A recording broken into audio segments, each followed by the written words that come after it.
Few emperors cast a longer, darker shadow than Tiberius, Rome's disciplined general who rose as a steady hand and ended as a byword for fear. Adopted by Augustus and welcomed as a prudent successor, Tiberius initially kept the empire stable. Frugal with funds, cautious in war, deferential, at least in form, to the Senate. Yet beneath that order simmered grief, bitterness, and growing suspicion. Ancient witnesses like Tacitus and Suetonius would later argue that isolation on Capri turned private vice into public policy.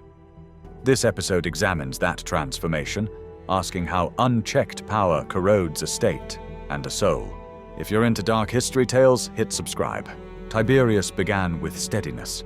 He kept Augustus's tax policies, trimmed court extravagance, and avoided flashy campaigns that drained the treasury.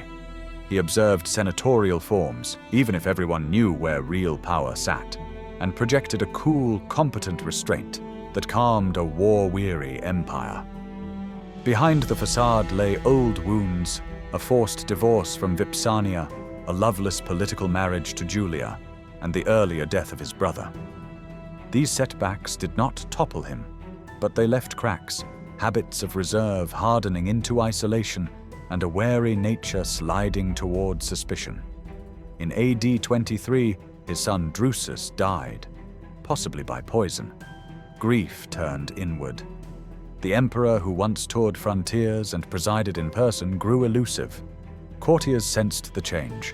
Fewer audiences, colder letters, and a temper thinned by sleepless doubt. In AD 26, Tiberius abandoned Rome for Capri, calling it a retreat from the burdens of rule. In practice, he built a remote command post, a ring of villas on high cliffs, guarded approaches by sea, and a tightly managed flow of messengers that turned geography into policy. The Senate still met in the Forum, but decisions now traveled by courier. A pause in the imperial mail could feel like a death sentence.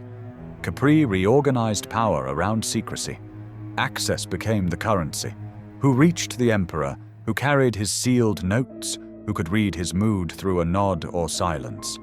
Astrologers, especially Thrasyllus, fed his caution with omens, reinforcing a habit of ruling by foreboding. Visitors returned changed, if they returned at all, speaking in careful fragments about audiences held at odd hours and directives delivered with unnerving precision. Distance hardened into method.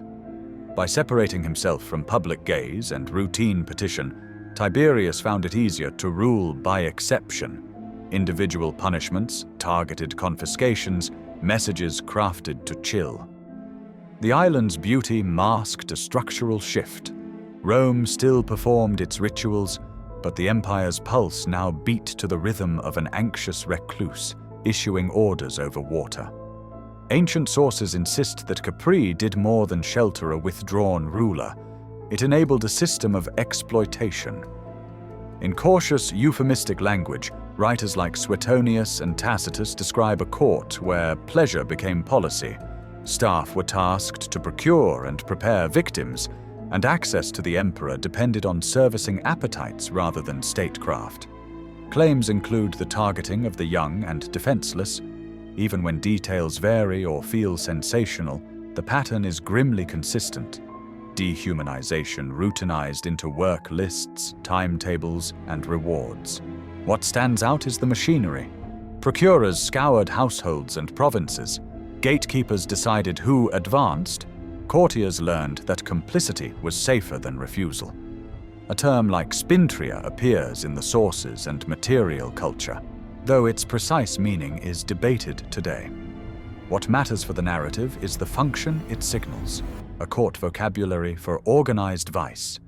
Even if some stories were embroidered, Rome believed them, and that belief had consequences. Parents feared summonses, rivals weaponized rumor, officials discovered that moral hesitation could be rebranded as treason. On Capri, private vice metastasized into a bureaucratic habit. Forms to fill, orders to carry, silence to maintain, so that a personal darkness could hide behind the paperwork of empire. Back in Rome, justice bent to paranoia. The treason statute, maiestas, injury to the majesty of the Roman people, swelled until almost any word, gesture, or silence could be read as disloyalty. What began as a safeguard for the state became a net cast at whim, a raised eyebrow in the Senate, a careless joke at dinner, even a rumor of consulting soothsayers about the emperor's health. Professional informers, delatores, flourished. Their accusations brought property seizures and promotions. Acquittals were rare, and hesitation from judges looked like defiance. Trials turned performative.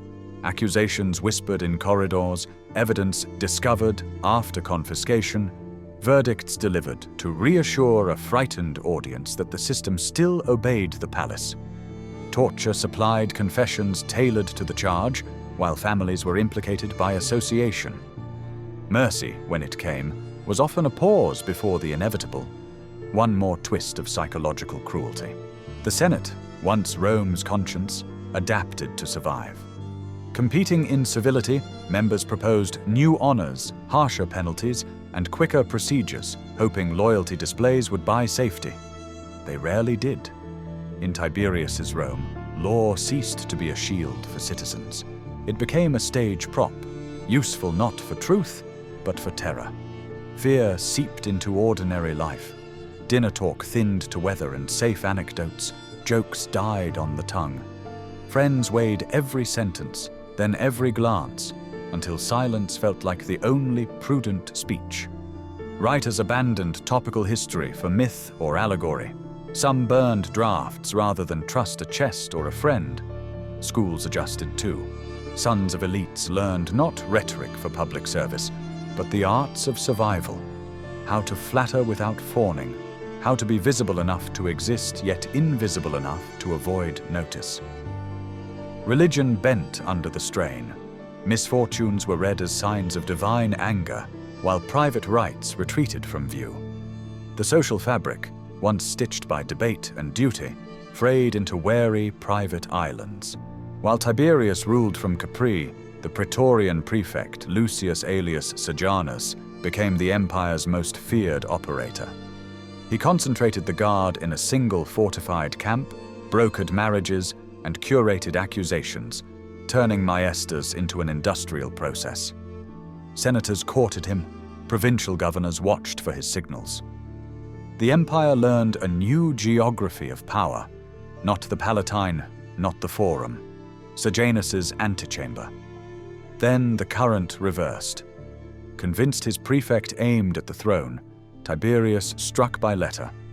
In a staged Senate session, the reading swerved mid-paragraph from praise to prosecution. Sejanus was arrested and executed the same day. Purges followed. Associates, clients, and even families were swept up, with legal restraints cast aside. The machine Sejanus had perfected outlived him, now serving terror without the man who built it. Age did not soften Tiberius, it narrowed him. Ill health mixed with heavy drinking and sleepless suspicion. Food was tasted twice, guards watched the guards, and astrologers rehearsed the stars until omens felt like minutes. Brief excursions from Capri sent towns into a crouch. Petitions hidden, young people kept indoors, courtiers rehearsing safe greetings. Governance shrank into notes, precise, chilly, sometimes contradictory, while the apparatus amplified them into policy. Desire ebbed, cruelty didn't. Mercy became a calculation, never a principle, and the emperor's world reduced to screens of secrecy, bodily discomfort, and a single fixed idea: survival through control. Tiberius died on the 16th of March AD 37 at age 77. Rumor credited the new prefect, Macro, with hurrying the end. Others reported a natural death. Either way, Rome exhaled. Crowds shouted, "To the Tiber with Tiberius," demanding the treatment of a common criminal rather than a divine prince. The Senate, newly brave, hesitated to honor him. Only Caligula's intervention secured formal rites. Relief, not mourning, framed the funeral, less a farewell than a threshold out of fear. Ancient sources are biased yet strikingly consistent on core patterns: withdrawal, weaponized law, and an exploitative court culture. Archaeology shows Capri's luxury, not specific crimes. Treat lurid details with caution. Tiberius's reign teaches in negatives. Law without limits mirrors the ruler, not justice. Bureaucracy can launder private vice into public duty. Fear rewards the compliant and punishes the honest until silence feels like wisdom. The antidotes are structural, not personal. Checks that bind the powerful, procedures stronger than moods, and a civic culture that honors candor over convenience. Tiberius passed. The machine he refined did not. That, more than any single scandal, is the warning his reign still sends.